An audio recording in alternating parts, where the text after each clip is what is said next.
우리에게 주신 하나님의 말씀은 시편 46편 1절에서 3절 말씀입니다. 제가 봉독해 드리겠습니다. 하나님은 우리의 피난처시요 힘이시니 환난 중에 만날 큰 도움이시라. 그러므로 땅이 변하든지 산이 흔들려 바닷 가운데에 빠지든지 바닷물이 솟아나고 뛰놀든지 그것이 넘침으로 산이 흔들릴지라도 우리는 두려워하지 아니하리로다. 아멘. 어떤 사람이 결혼해서 아들을 낳았습니다.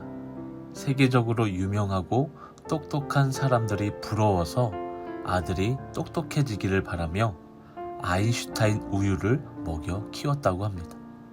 그런데 아들이 초등학교를 다니는데 영 세계적인 인물이 못 될 것 같아 우유를 바꿨습니다. 서울대학교라도 가라고 서울 우유로 말입니다.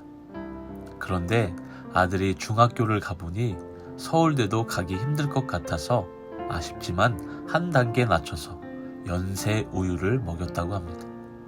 그런데도 실력이 택도 없어서 또 한 단계 낮춰 건국대학교라도 가라고 건국 우유를 먹였습니다.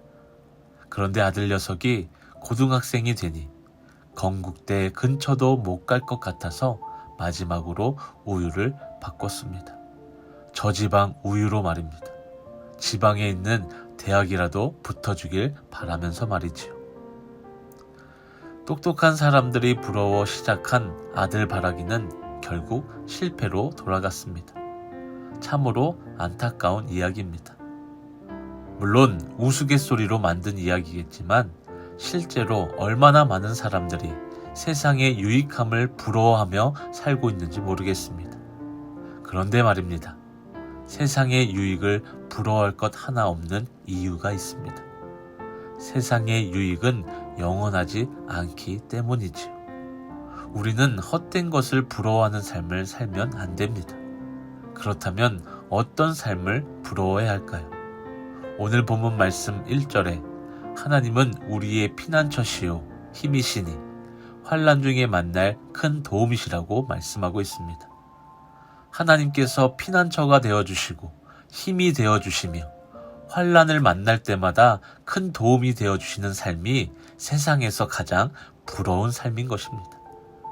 근심과 걱정이 와도 어려운 일을 당해도 또 위험한 일 당해도 슬픈 일이 와도 걱정이 되지 않는 삶이 가장 행복한 삶이며 그 삶은 하나님께서 함께 해 주실 때 일어날 수 있는 것입니다. 하나님께서 피난처가 되어주시고 힘이 되어주시며 환난 중에 만날 큰 도움이 되어주시는 삶을 살아갈 수 있는 우리 모두가 되기를 주님의 이름으로 간절히 소망합니다. 또 본문 말씀 2절과 3절에 그러므로 땅이 변하든지 산이 흔들려 바다 가운데에 빠지든지 바닷물이 솟아나고 뛰놀든지 그것이 넘침으로 산이 흔들릴지라도 우리는 두려워하지 아니하리로다 라고 말씀하고 있습니다. 지금 우리가 살고 있는 이 세상이 그렇습니다.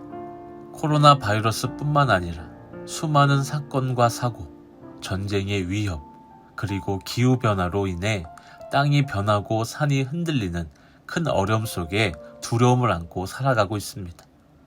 앞으로도 얼마나 많은 힘들고 어려운 일들이 일어날지 모르는 세상 속에 살아가고 있는데 아무리 세상의 큰 유익이라도 그것이 어떻게 부러움의 대상이 될 수 있겠습니까? 이제 우리는 하나님께서 피난처가 되어주시지 않는다면, 환난 중에 만날 큰 도움이 되어주시지 않는다면 희망이 없습니다. 하나님의 은혜 없이는 우리는 아무것도 아니기 때문입니다. 그래서 우리가 부러워하고 소망해야 하는 삶은 하나님의 도우심 가운데 사는 삶이어야 하는 것이지요. 사랑하는 성도 여러분, 돈이 없어도 괜찮습니다. 권력이 없어도 괜찮습니다. 그런데 하나님이 없으면 괜찮지 않음을 믿으시기 바랍니다. 그러하기에 세상의 부러움들을 다 내려놓으시고 피난처이시며 환난 중에 만날 큰 도움이신 하나님만을 붙드시기 바랍니다. 세상 소망 다 사라져도 푸른 마르고 꽃은 시들어도 영원하신 하나님만을 붙드는 삶을 통해 가장 행복한 삶을 살아가는 저와 여러분들이 되시기를 주님의 이름으로 축복합니다.